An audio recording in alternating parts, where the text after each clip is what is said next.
पश्चिम महाराष्ट्राचे anti corruption committee अध्यक्ष माननीय शिवभक्त शंकर पाटील यांना वाढदिवसाच्या हार्दिक शुभेच्छा।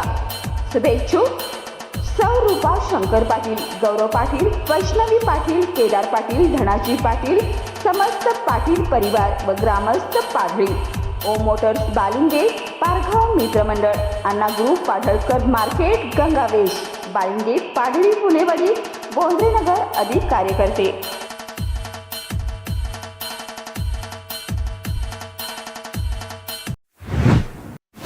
बनावट सोने तारण ठेवून कर्ज उचलणाऱ्या आणखी 3 संशयित आरोपींना लक्ष्मीपुरी पोलिसांनी अटक केली आहे।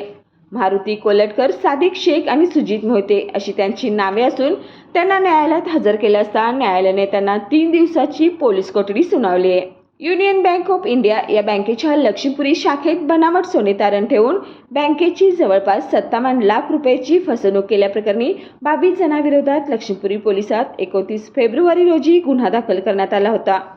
लक्ष्मीपुरी पोलिसांनी या प्रकरणी अवघ्या 24 तासात बँकेचा मूल्यांकनकार सागर कलघटकी यांच्यासह एकूण 6 आरोपींना ताब्यात घेतलं होतं, तर 2 दिवसापूर्वी सतीश पोद्दार याला देखील ताब्यात घेतलंय।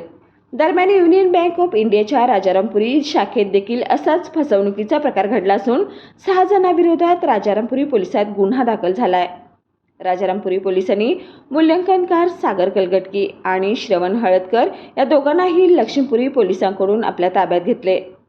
दरम्यान लक्ष्मीपुरी पोलिसांनी या फसवणूक प्रकरणातील अन्य 3 संशयित आरोपींना लक्ष्मीपुरी पोलिसांनी ताब्यात घेतले। मारुती कोलटकर, सादिक शेख आणि सुजित मोहिते अशी त्यांची नावे आहेत। या तिघांना न्यायालयात हजर केलं असता न्यायालयाने त्यांना 3 दिवसाची पोलीस कोठडी सुनावली आहे।